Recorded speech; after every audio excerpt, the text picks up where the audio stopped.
Continuamos nuestra tertulia de Descubriendo el siglo XXI y pasamos a otro tercio. Otro tercio, si cabe, recuerdo latinoamericano. Mañana 20 de julio es el aniversario de la independencia de nuestra República Hermana Colombiana.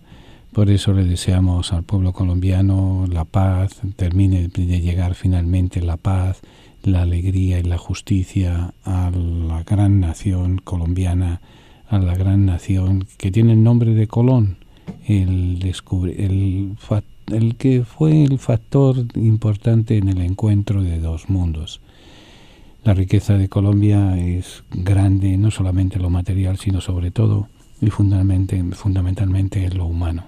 Es mucho el aporte que ha dado la República de Colombia a América Latina y a la humanidad, y que todavía sigue dando. Basta recordar simplemente a Gabriel García Márquez, uno de los grandes artistas, uno de los grandes literatos latinoamericanos, y que nos sirve de ejemplo pero igual que él hay muchos otros campesinos, ciudadanos de ciudad, que son gloria del país. Por eso me siento honrado de gozar de la amistad de grandes colombianos y de pequeños colombianos y de medianos colombianos, de latinoamericanos nacidos en Colombia. Después tendremos también a final de mes la independencia de Perú, y creo que en estos días también la independencia de Ecuador. Fue un movimiento independentista que surgió en nuestra América a partir de 1807 y que concluyó en 1898. Fue símbolos de libertad y de esperanza que fueron inundando todo el país. Pero ahora, en estos momentos, nuestro recuerdo fundamental tiene que ir dirigido a dos grandes países latinoamericanos que están sufriendo terriblemente. Uno de ellos es Venezuela, que allí, como diríamos vulgarmente, no sabemos qué es lo que está pasando. Sí, lo que sí estamos conscientes es que el pueblo venezolano está sufriendo.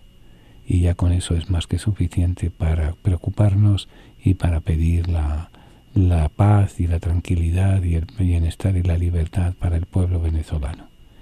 Es un pueblo noble, es un pueblo grande de corazón, que ha dado mucho también a nuestra América y que tiene que seguirle dando. Que tiene, como yo conversaba con una doctora venezolana, que tiene la desgracia de tener petróleo. Digo la desgracia porque hoy en día el petróleo ha significado riqueza fácil para malos administradores. Y ahora el pueblo venezolano está sufriendo los desmanes y las situaciones caóticas que se están viviendo, en parte debido a una mala administración. Y, como decimos vulgarmente, entre todos lo mataron y él solo se murió. Venezuela está sufriendo, es lo que importa. Pidamos a Dios porque la paz vuelva a reinar y el progreso de un pueblo grande, de un pueblo culto, de un pueblo capaz de grandes revoluciones sociales, es capaz de cambiar la humanidad. Que la paz vuelva para Colombia, para Venezuela, país hermano como cualquier otro. Y luego, sobre todo, aquí ya más terrible, hay derramamientos de sangre. Es insólito que un pueblo que logró quitarse hace 30 y pico de años, quitarse el yugo de la dictadura de los Somoza, ahora está sufriendo la dictadura de los no se sabe quién.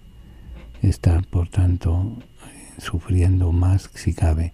Antes de venir al programa había escuchado una nota que me enviaron de que parece que había sido agredido un obispo e incluso había sido asesinado un obispo. Cuando estoy dando el programa, es un simple rumor. Basta que sea rumor para que ya sea triste que el pueblo hermano nicaragüense esté sufriendo también la violencia de la cual se había alejado tremendamente. Que los valores del Evangelio que tanto también habían sabido representar y habían sabido establecer y habían sabido expresar y vivir sean de nuevo valores sobre los cuales se construye la sociedad nicaragüense. Pidamos que el hacer nunca más la guerra, nunca más el odio, nunca más la división en cualquiera de nuestros países latinoamericanos. Por eso Que nuestro recuerdo de alegría vaya para los 3 países que celebran su independencia en este mes, o los 4 países, Estados Unidos, Ecuador, Perú y Colombia.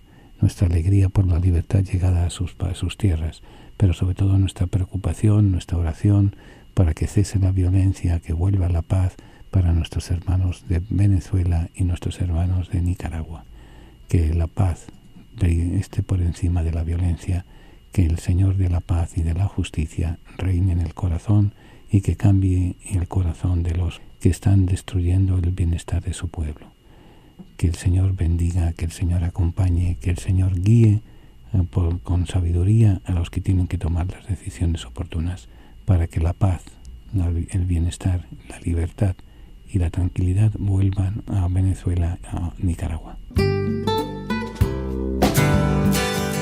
La palabra tertulia significa encuentro de amigos que conversan sobre las cosas de la vida, alegrías, penas, esperanzas, tristezas, de todo aquello que nos hace más humanos, porque nada humano le es ajeno al creyente. La tertulia del siglo XXI es eso, un encuentro que llevamos a cabo desde la ciudad de Nueva York, la capital del mundo. Queremos que cada persona que nos escuche se sienta en familia, en grupo, en amistad. Conéctate con nosotros. Para mayor información, favor de comunicarse con las oficinas de Descubriendo el Siglo XXI, apartado de correos 1170 Nueva York 118 o a nuestro teléfono 212-244-4778. Estamos para servirles y para ayudarles. Y desde la tertulia vamos a seguir compartiendo alegrías y esperanzas, penas y tristezas, porque nada humano nos es ajeno.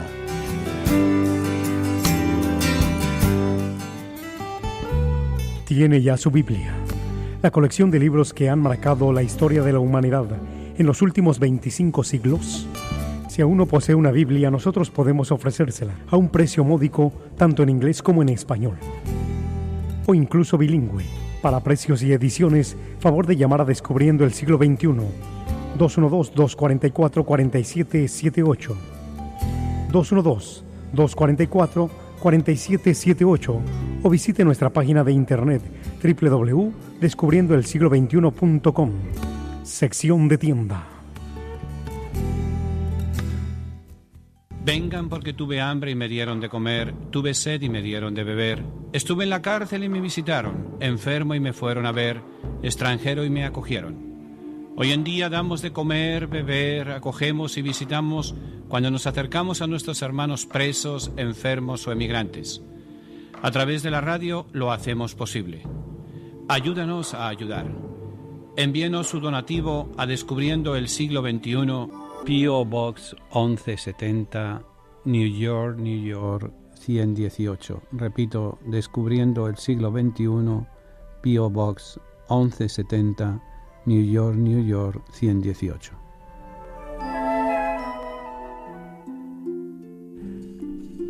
Continuamos nuestra tertulia y cambiamos de tercio y volvemos a nuestro tema de los últimos programas, la presentación de la Sagrada Escritura, el mundo del Nuevo Testamento. Habíamos visto eso, antes se decía abuelo de pájaro, ahora se quiere decir abuelo de dron. Hemos estado viendo todo el Antiguo Testamento y ya volveremos a ello. La Sagrada Escritura es algo que nunca se acaba uno de conocer. Y bueno, como el próximo mes de noviembre comenzaremos de nuevo la lectura del Evangelio de San Lucas, hay que ponernos en contexto.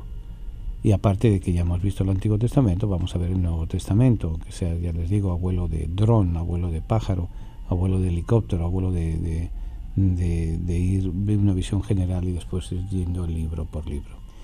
Y en el mundo religioso, del mundo del Antiguo Testamento, en la vida religiosa, hay mucho que conocer y es importante conocerlo porque el primer núcleo cristiano era un núcleo judío. O sea, pensemos así, con cabeza fría, Jesús, María, José, los 12 apóstoles, las multitudes que los seguían, María Magdalena, Juan el Bautista, Isabel, por citar nombres, Nicodemo, eran judíos. Y eran judíos prácticos, practicantes. Eran judíos creyentes en la ley de Moisés.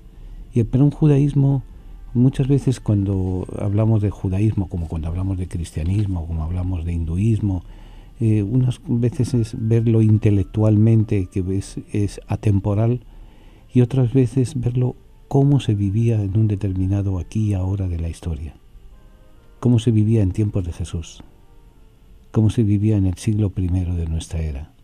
Es verdad que tenemos pocos documentos históricos, muchas veces echamos de menos estamos acostumbrados a que vemos un acontecimiento y tener acontecimiento político, histórico, social, que enseguida están las cámaras de televisión. Hoy en día, ¿quién no tiene un teléfono? ¿Quién no tiene una camarita? ¿Quién no tiene una forma de tener un recuerdo?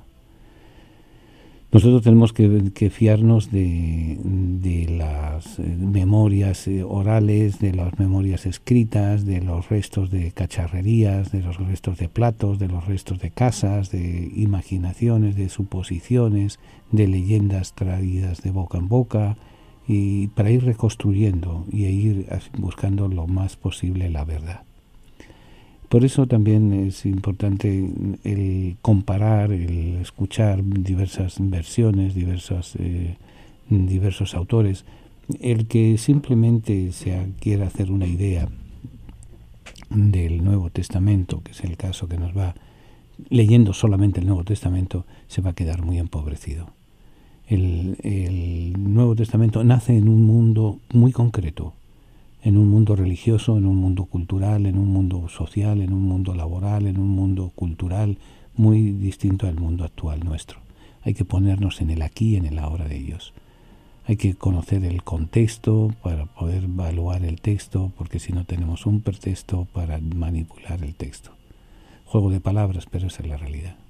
Y en ese mundo religioso del pueblo de Dios, del pueblo de Israel, habíamos visto los días pasados en qué creían un judío en tiempos de Jesús. Creían en un Dios, los judíos eran monoteístas, admitían la existencia de un único Dios, vivo y personal, santo e inaccesible, pero también un Dios cercano. Fíjense, una de las novedades que va a traer el judaísmo es la cercanía de Dios. ¿Por qué digo esto? Porque la figura de los dioses que atraían, por ejemplo, la gran cultura griega y la gran cultura romana, eran dioses alejados de la realidad. Dioses muy definidos. El dios de los dioses es el Zeus, la palabra Dios, Zeus, que vive en el Olimpo, que sin embargo el Dios que va a enseñar Jesús es un Dios que es Padre, es un Dios que es cercano. Es un Dios que perdona, es un Dios que lo vamos a encontrar en la luz de cada día, que le vamos a rezar pidiendo que nos dé de comer, en la cercanía de Dios. Es una de las grandes novedades. Que no importa el nombre. ¿Cómo te llamas? Le preguntamos, yo soy el que soy. No, el nombre es lo de menos. Lo importante es la esencia que nos quiere representar, nos quiere expresar. Y luego, además de un Dios, es un pueblo. Los judíos tienen la convicción de que Israel era el pueblo de Dios, porque el Señor había hecho una alianza con ellos después del Sinaí, después de salida de Egipto. O sea, el concepto de pueblo, el concepto de comunidad. Dios va a hablar al pueblo, Dios va a hablar a la comunidad. Y para la Iglesia, ¿saben cuál es la primera comunidad? La familia, la comunidad doméstica, la primera comunidad, el primer lugar de escucha y de anuncio, de escucha de Dios y de anuncio de Dios. Por eso no va a tener el reparo la Iglesia en el Concilio Vaticano II en definir la familia, el matrimonio, como una comunidad de amor abierta a la vida. O sea, si Dios habla en comunidad, la comunidad más simple, más sincera y más pequeña es la familia. Por eso podemos ya ir asumiendo una serie de realidades. El Dios que nos enseña Moisés, el Dios que nos enseña Jesús, es un Dios de comunidad, es un Dios cercano, es un Dios que está en lo intrínseco. Fíjense, hay un pasaje, creo que es el profeta Elías, que anda buscando a Dios y le pasa la tormenta y no estaba Dios, sube al monte y no estaba Dios, pasa el fuego y no estaba Dios, y de repente oye un susurro del viento suave que pasa y se tira el rostro por tierra porque ahí estaba Dios. Una presentación muy delicada y muy sutil, pero muy real de la presencia de Dios. El Dios de Moisés es un Dios cercano. El Dios de Jesús va a ser un Dios que es Padre. ¿Y dónde se va a manifestar el Padre? En la familia, en el hogar. Ahora, un pueblo que convencido que era el pueblo de Dios, que era porque Dios había hecho con ellos una alianza después de la liberación, y en el Sinaí, en el monte Sinaí. Y ahora esa alianza se va a confirmar en una ley. Los judíos afirmaban que el Dios de Israel había revelado su voluntad a su pueblo en la ley. Esa ley constituía el vínculo que unía a los judíos entre sí.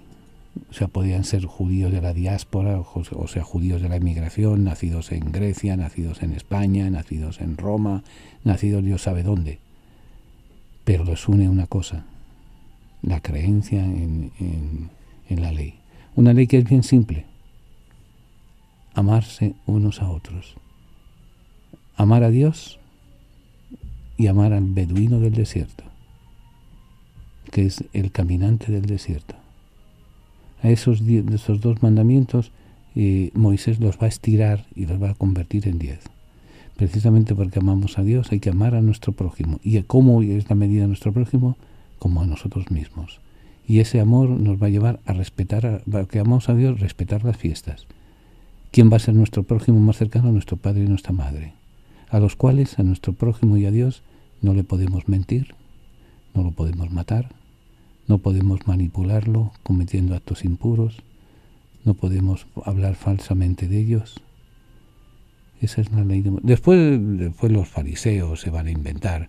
Imagínense, de 2 originales a 10 que los ensancha Moisés, ellos van a convertirlo en 613 mandamientos. 365 positivos y el resto negativos. Y así, y después va a llegar un momento en que por muchos mandamientos ninguno se cumple. Y por eso Jesús va a resumir: les doy un mandamiento nuevo, uno solo: ámense unos a otros. Esa es la ley. Ahora, las obligaciones religiosas de los judíos, ¿cuáles eran? La primera era celebrar las fiestas. El tercer mandamiento: honra a Dios celebrando las fiestas. Y las fiestas más importantes va a ser la Pascua, va a ser Pentecostés, va a ser la fiesta de las tiendas. La Pascua, la fiesta va a celebrar la liberación de la esclavitud. Eso se va a celebrar en cada hogar. Miren, una de las experiencias más profundas que yo he tenido en mi vida fue precisamente celebrar una Pascua judía en Jerusalén. Y era un día muy especial.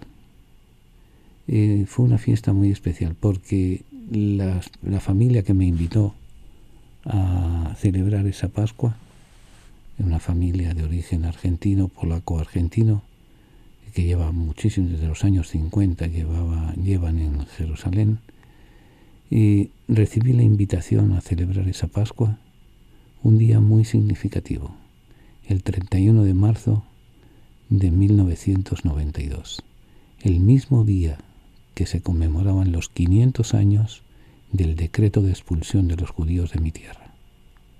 Ese día una familia judía me invitaba a celebrar la gran fiesta de la Pascua.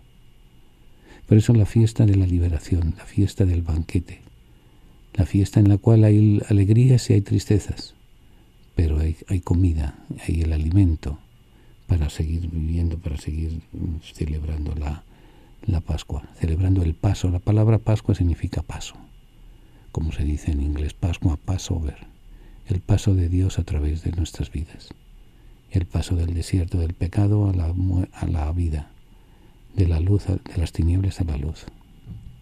Esa es la gran fiesta.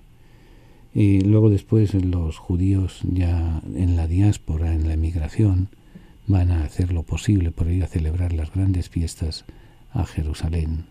Y así en tiempos de Jesús subió varias veces a celebrar la Pascua a Jerusalén.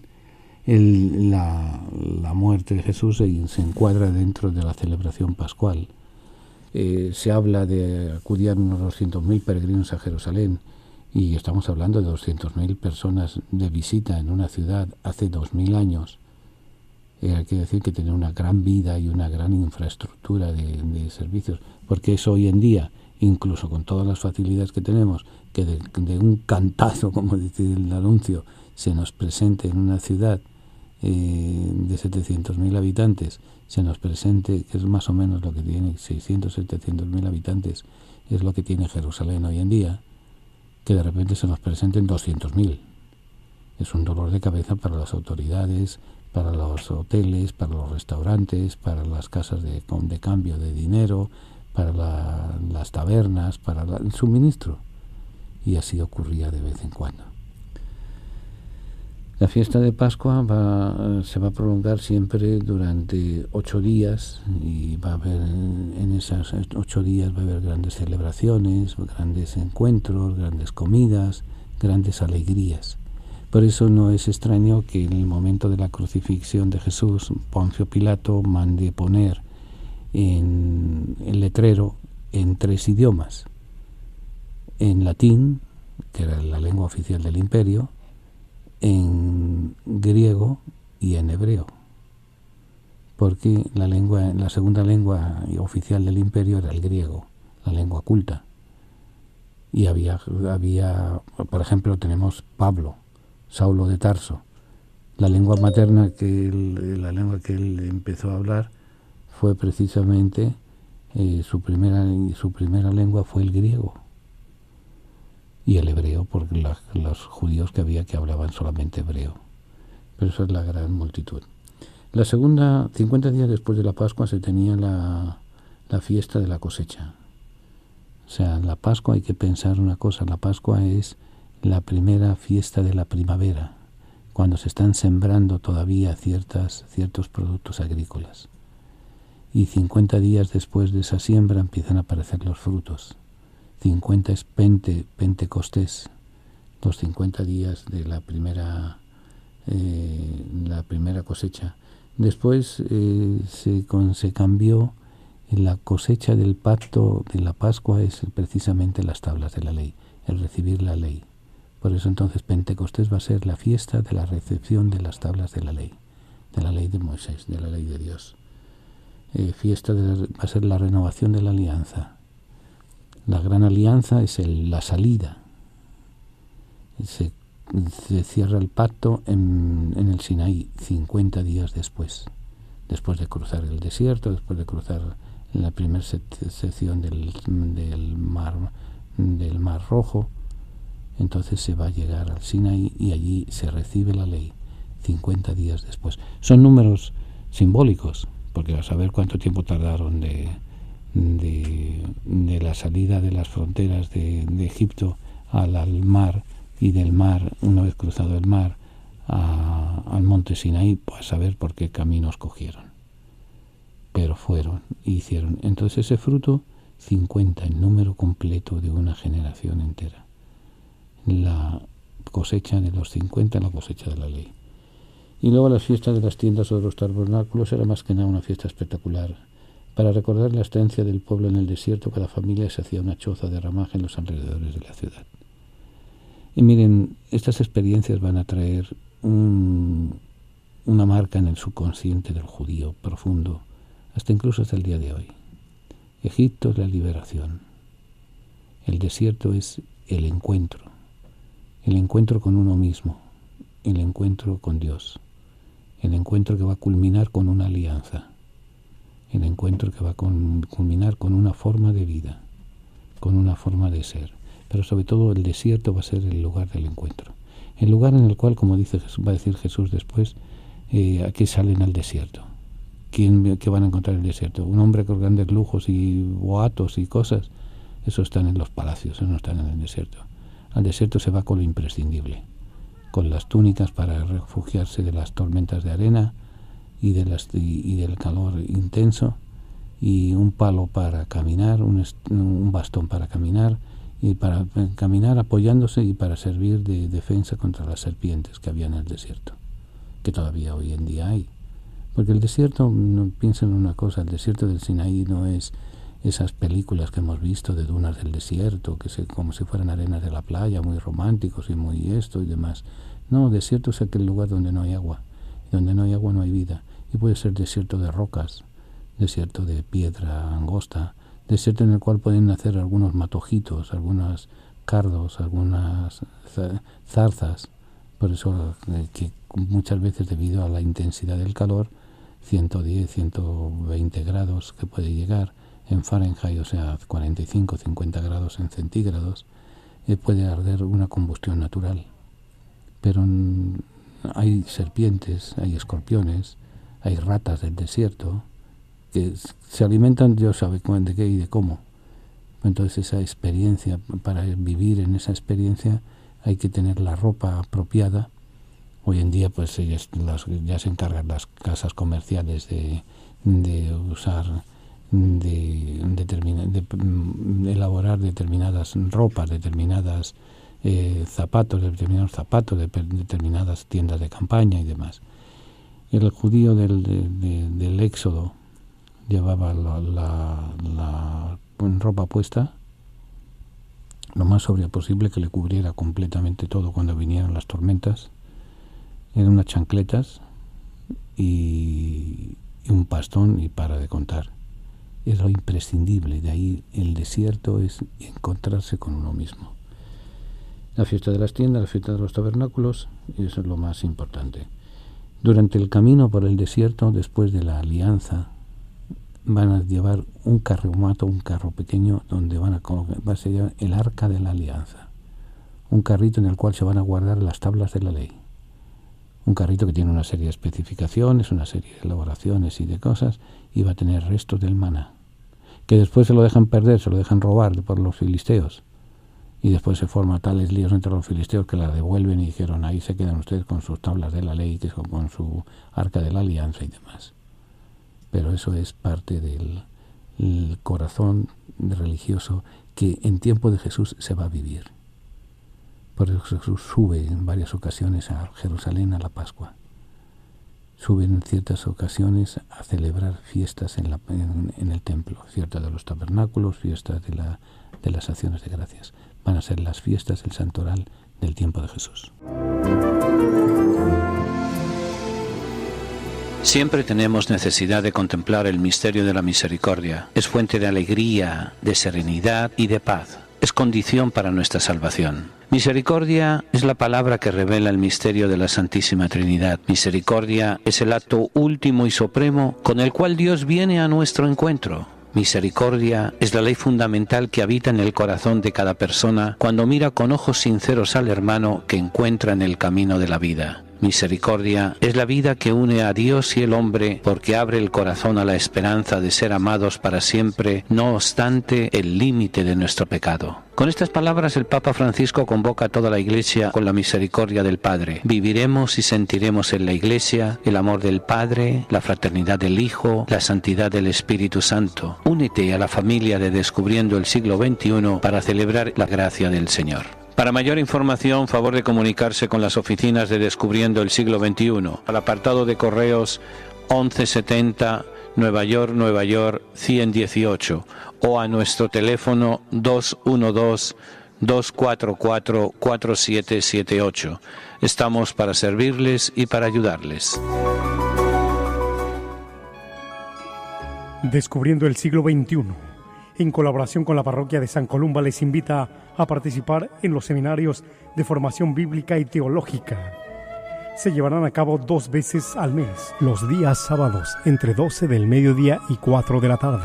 Para mayor información, llamar al 212-244-4778, 244-4778 o visitar nuestra página www.descubriendoelsiglo21.com, donde encontrará más información. Oración del diezmo. Recibe, Señor, mi ofrenda. No es una limosna, porque no eres mendigo. No es un aporte, porque no lo necesitas. No es el resto que me sobra que te ofrezco. Este monto representa, Señor, mi reconocimiento y mi amor, pues si lo que tengo es porque tú me lo diste, Señor. Amén. Continuamos nuestra tertulia. Y quiero recordarles primero que este sábado tenemos el seminario en la parroquia de San Columba para aquellos que viven en el área de Nueva York, New Jersey, Connecticut, siempre aparece en alguien. Así que es verdad que dicen, pero como decían cuando yo era pequeño, no hay nada más embustero que el hombre del tiempo. No hay nada más mentiroso que el Weather Channel. Porque dicen que va a llover el sábado, pero puede llover a las 8 de la mañana como a las 7 de la noche. Así que, además, no somos de papel. Así que les espero a los que puedan participar el día sábado, el día 21, sábado 21, participar en nuestro encuentro de descubriendo los libros deuterocanónicos. Vamos a hablar de ellos, vamos a ponernos al tanto y al día. Y luego el 13 de agosto vamos al encuentro del Renacimiento. El Renacimiento, la fiesta del Renacimiento, es unas fincas que hay en la salida de Nueva York, en el estado, creo que está todavía en el estado de Nueva York, es a poco más de media hora de Manhattan, en que hay montados un simulacro de un pueblo medieval, con tiendas, con tabernas, con tiendas de ropa, es un ambiente familiar, con música, y al final termina con un torneo tipo medieval, con caballos, con lanzas, con espadas, haciendo el aguaje como si fuera Hollywood. Y más que nada la idea es pasar un día de familia, un día de verano, porque miren, el trabajar no sirve para nada, porque ¿para qué servir? Para que el ser humano está hecho para gozar de la vida.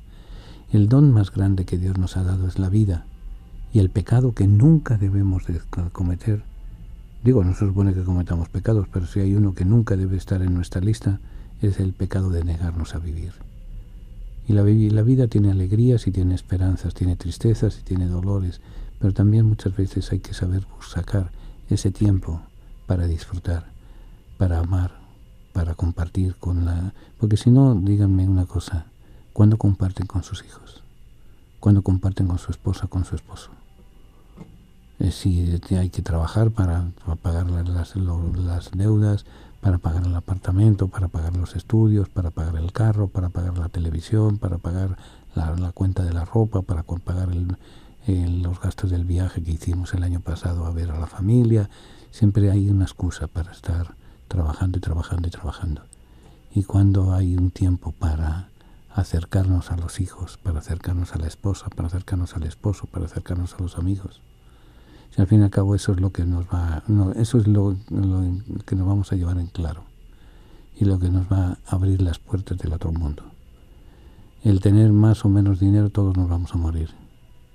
¿Y de qué va a servir la tarjeta de crédito del color que sea? Las hay color verde, color azul, color negro, color dorado. ¿De qué van a servir todo eso? Todo se va a quedar aquí. Por tanto, disfrutemos. Y entonces, pues miren, un día de entretenimiento, un día de compartir. Llamen para saber los espacios que quedan pocos, al 212-244-4778. Repito, 212-244-4778. Y volviendo a las obligaciones religiosas de los judíos, hay un capítulo muy importante, muy interesante, en lo que se refiere a un lugar, el Templo de Jerusalén. El Templo de Jerusalén era un poco el otro polo de la vida judía, de la vida de fe judía. Hay que pensar que el judío devoto, y lo sabía, y sinceros, para ellos el encuentro con Dios se llevaba a cabo en varias formas. Una de ellas tratando de cumplir exactamente lo que dice la palabra de Dios. Por eso el interés de ellos, el ir buscando y el ir conociendo y el ir descifrando y el ir escudriñando qué es lo que dice la palabra de Dios. Y luego el lugar del encuentro con Dios. Y el lugar del encuentro con Dios era el templo. El templo de Jerusalén se celebraba a diario el culto a Yahvé, los sacerdotes se desempeñaban las tareas litúrgicas, ofrecían los sacrificios. El templo significaba la presencia permanente del Señor en medio de su pueblo. O sea, para el griego, Dios estaba en el monte del Olimpo. Para el romano estaba en Dios sabe dónde. En los templos, en los lugares de culto, en sacrificios. Para el judío Dios se residía en su templo. Y por tanto para el templo de Dios todo lo mejor. estaba hecho con grandes piezas de madera de cedros del Líbano. Hay un autor, un investigador alemán, luterano, Joaquín Jeremías, que en una de sus obras de investigación afirma que la cantidad del oro que había en el templo de Jerusalén era tal que cuando hay la destrucción se pone el oro en circulación, sale a las líneas de comercio y el oro se devaluó en un 50%. Porque había más oferta que demanda. ¿Y era por qué? Por los exvotos, por las donaciones, por las cosas que... Y todo eso se quedó piedra sobre piedra. El templo significaba la presencia permanente del Señor. Por eso hoy en día las ruinas del templo, el muro oeste, es el muro lo más cercano al Santo de los Santos. Es más, fíjense, ahí se puede subir con respeto a la explanada del templo, donde hoy están las mezquitas, las segundas mezquitas más sagradas del Islam. Las más sagradas están en la Meca y en Medina, y después de la Meca y Medina está Jerusalén. Entonces allí está el Domo de la Roca, que es una mezquita construida supuestamente sobre la piedra del Santo de los Santos del Templo de Jerusalén, y desde allí Mahoma subió al cielo. Mahoma, según la tradición, muere en Medina, muere en la Meca, y de la Meca el caballo blanco con el ángel lo lleva hasta Jerusalén, y de Jerusalén sube al cielo. Y allí se reúne cada cierto tiempo con Moisés, con David, con Jesús, con Adán. Tienen sus diálogos allí ellos. Es una sinagoga muy conocida. Cualquiera que haya visto una fotografía de las mezquitas, la mezquita dorada que tiene una cúpula dorada por fuera. Esa es la mezquita de la Roca. Bien, pues para subir allá, el judío puede subir, porque es un territorio teóricamente judío, pero siempre se respeta como lugar religioso. Pero el judío ortodoxo, el judío sumamente religioso, no sube. Y de hecho hay un cartel en la entrada. En la entrada le chequean a uno si lleva armas, si lleva rosarios, si lleva Biblias, si lleva objetos religiosos no musulmanes. Y hay un letrero que dice que es el Holy of the Holy, el Santo de los Santos, el lugar del Santo de los Santos. Creo que tengo una foto, me parece que logré sacar una foto del cartelito, en el cual estrictamente prohibido al hombre más religioso, a los profundamente religiosos, subir a tocar terreno sagrado. Allí solamente entraban los sacerdotes y solamente entran los consagrados. Hoy en día el turismo ha hecho de su capa un sayo y sube arriba todo el mundo que le da la gana, siempre y cuando vaya vestido decentemente, las mujeres con faldas hasta debajo de las rodillas y con las manos y con los brazos cubiertos, y los hombres lo mismo. Y no se fuma, no se bebe, no se hace ruido. Sí, ahí se permiten ciertas fotografías de ciertos sitios, porque es un lugar de oración. Es como si alguien pretendiera entrar en la Basílica de San Pedro, o en la Catedral de San Patricio, o en la Catedral del país donde nos están oyendo. Entrar, como es eso, en sneakers, en pantalones cortos, fumando, bebiendo, charlando. Es una falta de respeto porque es un lugar sagrado. Para ellos sigue siendo un lugar sagrado. El templo significaba la presencia permanente del Señor en medio de ellos, de su pueblo, y así lo siguen manifestando. Otra cosa importante en el mundo religioso judío era la ley. Hemos dicho anteriormente, fue dada por Dios a Moisés, debía ser explicada y adaptada a las circunstancias cambiantes de la vida. Por eso de los 10 mandamientos ellos aplican hasta 613 mandamientos. O sea, 603 mandamientos de 10 mandamientos se inventan para explicar esa ley de Dios. Ello dio lugar a la ley oral o tradiciones de los padres. El trabajo de interpretación de la ley escrita fue realizado por los escribas, que ejercían las funciones de teólogos y juristas. O sea, hay siempre, y todavía hasta el día de hoy, hay un intento de interpretar, de leer, de preguntarse qué Dios me está diciendo a mí con todo esto. Supuestamente la lectura de la ley para ellos significaba la venida del Mesías, supuestamente hay algunas corrientes de ellos que dicen que en la Sagrada Escritura, en la Biblia, en lo que es el Antiguo Testamento, están las fechas y los días en que el Mesías va a venir. Hay que saber descifrarlos, hay que saber interpretarlos, hay que saber buscarle la enseñanza y buscarle. Y luego pensemos que el hebreo es un idioma pues demasiado complicado para nuestra mentalidad hispana. Es una gramática pues muy pobre, no tiene vocales, hay ciertos sonidos que son pues impronunciables muchas veces, y fue una lengua que estuvo muerta por casi 17 siglos, 18 siglos. En Ben Yehuda, en el siglo XIX, aquella lengua que simplemente se usaba para los rezos, la reavivó y la actualizó y la modernizó. Pero es complicado empezando por el alfabeto, que son una serie de signos que aparecen, creo que es del alfabeto fenicio, que van complicando y explicando la cosa. Pero claro, a lo que vamos, tampoco para expresarnos demasiado. La ley es la manifestación del deseo de Dios en su relación con el ser humano. Primero tuvo 2 mandamientos, después 10, al final 613, pero es en el cumplimiento, sea de los 613, sea de uno, y Jesús no vino a abolirla, sino a limpiarla, sea de uno, es establecer la relación de Dios con el hombre. Una relación de respeto mutuo y de sumisión mutua. El sábado es la práctica más común y más sagrada, es la que se celebra 52 veces en el año. La Pascua se celebra una vez, Pentecostés se celebra una vez, pero el sábado se celebra 52 veces en el año. Son 52 semanas. El descanso estricto, con ciertas actividades muy limitadas y minuciosamente reglamentadas, tenían que permitir al hombre descansar y alabar a Dios. La finalidad del sábado era doble. Primero, descansar del trabajo de cada día. Es una ley hasta cierto punto práctica. Y segundo, ¿qué haces el sábado? ¿Quién es el que te ha dado el trabajo? ¿Quién es el que te ha dado la vida? Dios. Por tanto, alabar a Dios. Dedicar ese día, esa jornada de trabajo, dedicarla a la oración, al agradecimiento a Dios, y dedicarla a la familia, dedicarla al encuentro en la comunidad. Y la comunidad más sencilla es precisamente la familia.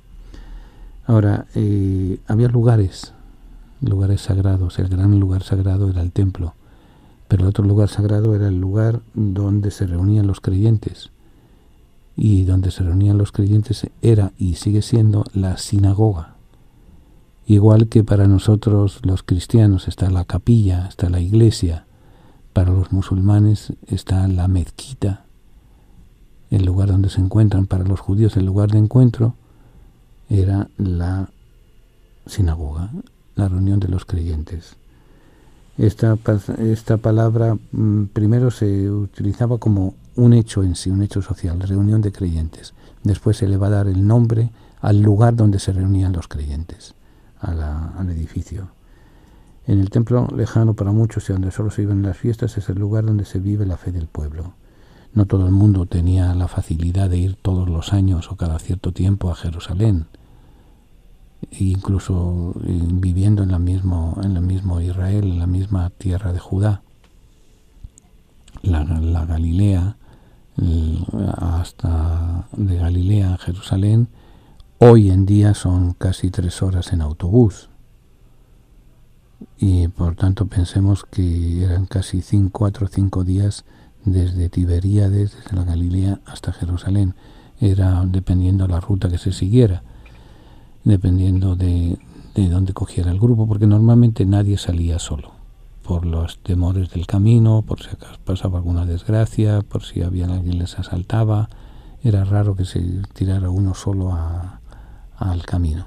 Y normalmente se hacían jornadas de 30 kilómetros diarios, o sea, unas 20 millas diarios. No había autobuses, no había carros, no había nada más que 2 patitas para caminar. Entonces no todo el mundo podía hacerlo, pero entonces en las ciudades, en los pequeños pueblos, había lugares de reunión de los creyentes, sinagogas.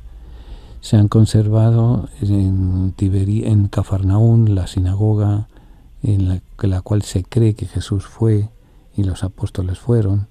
Se ha descubierto recientemente en Magdala una sinagoga que se cree que era la sinagoga donde iba María Magdalena, pero están todavía los datos por confirmar.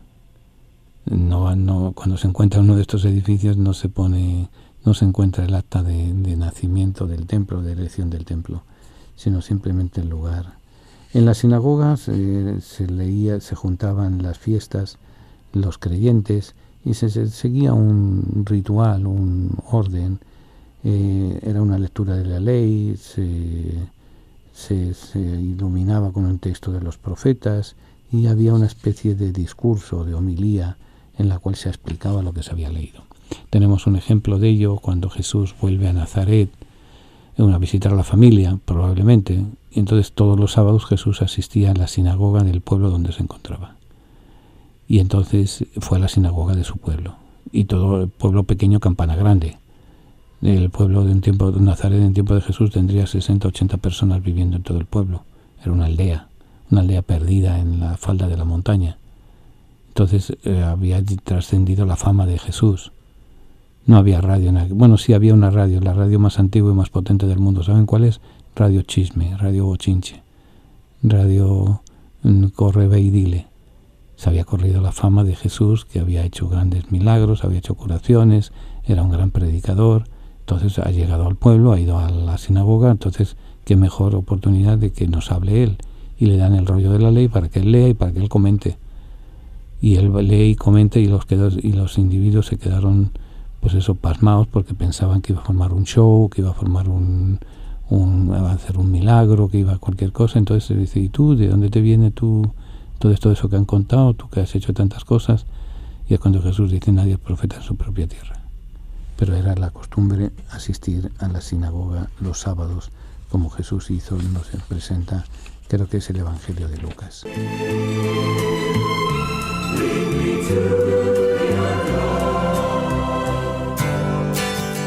La palabra tertulia significa encuentro de amigos que conversan sobre las cosas de la vida, alegrías, penas, esperanzas, tristezas, de todo aquello que nos hace más humanos, porque nada humano le es ajeno al creyente. La tertulia del siglo XXI es eso, un encuentro que llevamos a cabo desde la ciudad de Nueva York, la capital del mundo. Queremos que cada persona que nos escuche se sienta en familia, en grupo, en amistad. Conéctate con nosotros. Para mayor información, favor de comunicarse con las oficinas de Descubriendo el Siglo XXI. Apartado de correos 1170 Nueva York 118, o a nuestro teléfono 212-244-4778. Estamos para servirles y para ayudarles. Y desde la tertulia vamos a seguir compartiendo alegrías y esperanzas, penas y tristezas, porque nada humano nos es ajeno.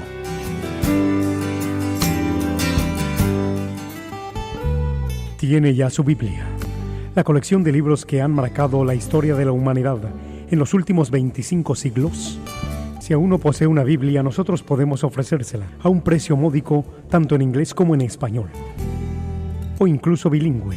Para precios y ediciones, favor de llamar a Descubriendo el Siglo XXI, 212-244-4778, 212-244-4778, o visite nuestra página de internet www.descubriendoelsiglo21.com, sección de tienda.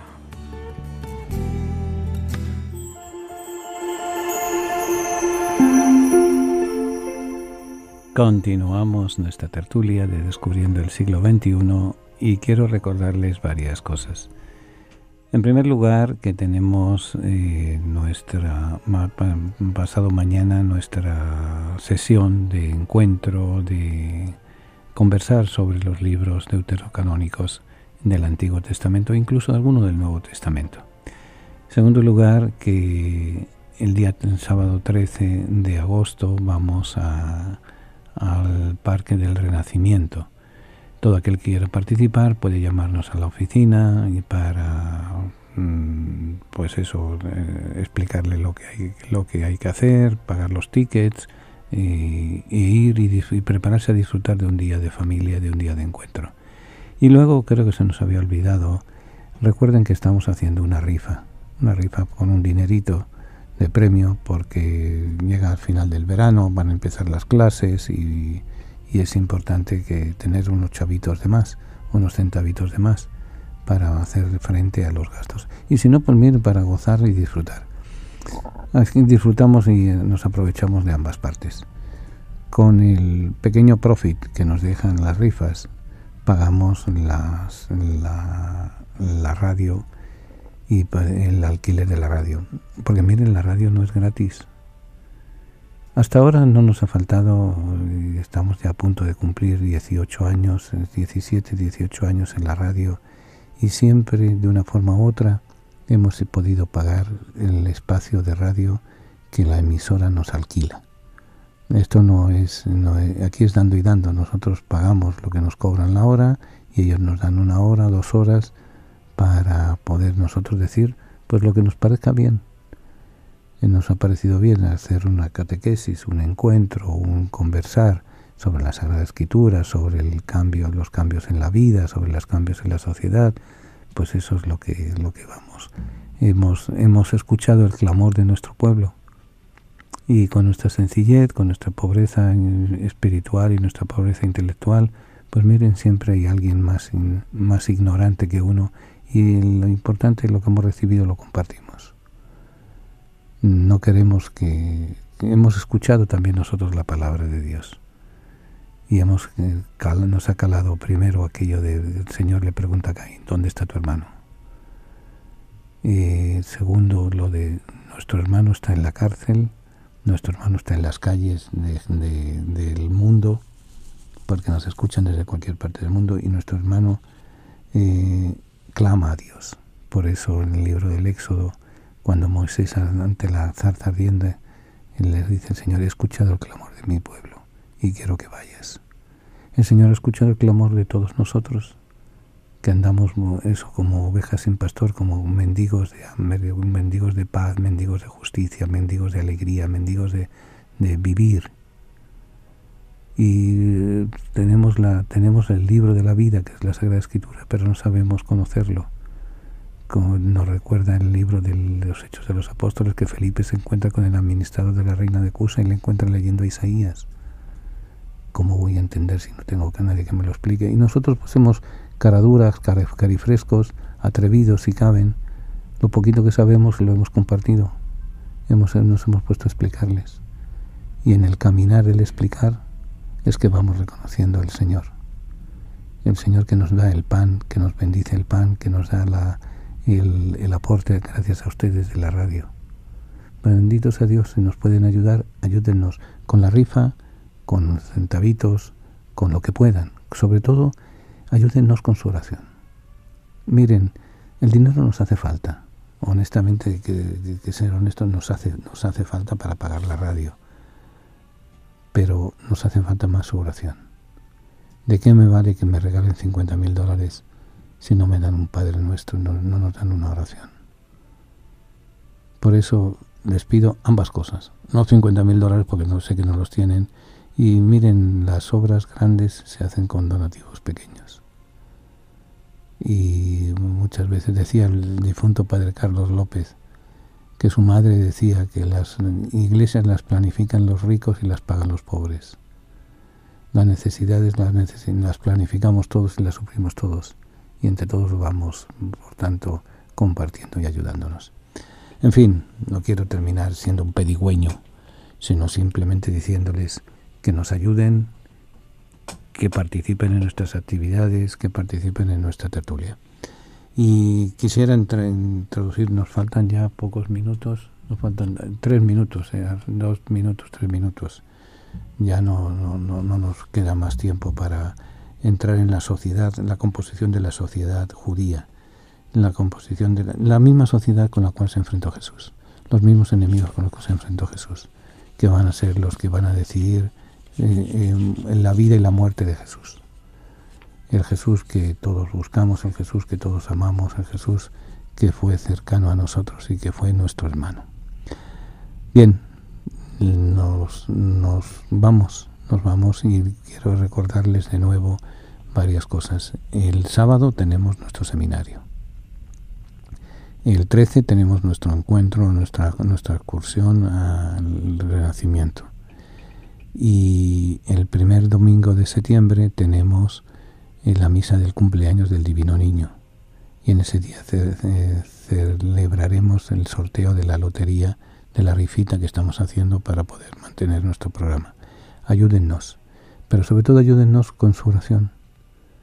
Necesitamos, somos tan pecadores y tan sinvergüenzas como pueden ser ustedes, con todo el respeto, pero necesitamos, el Señor nos ha elegido para una misión. Ayúdennos a cumplir esa misión. Ayúdennos a ser portadores de la alegría para los que están tristes, de la esperanza para los que están desesperados, del amor para los que no tienen quien les quiera. Ayúdennos a hacerlo. Y ayudémonos con nuestra oración, con nuestro recuerdo, con nuestro cariño, con nuestra esperanza. Los cambios se van haciendo de corazón a corazón. Que vayamos cambiando y vayamos rezando por nuestros hermanos de Venezuela, por nuestros hermanos de Nicaragua, por todos aquellos hermanos que están sufriendo y que no ven luz en el camino. Que el Señor les ilumine y les ayude. Y para todos ustedes, que tengan una buena semana. Que Dios les bendiga a todos. Hasta el próximo jueves. Señor, nuestros hermanos a los que tú amas están encarcelados. Ten compasión de todos los presos y socórrelos. Si es posible, que sea llevadero para ellos este cáliz.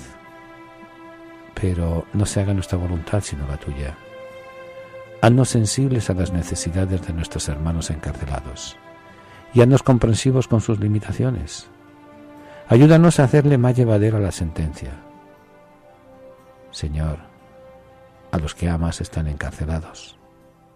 Toda su familia está también sufriendo. Haz que nunca pierdan la confianza y la esperanza en ti. Amén. Hasta el próximo jueves, si Dios quiere. Que Dios les bendiga.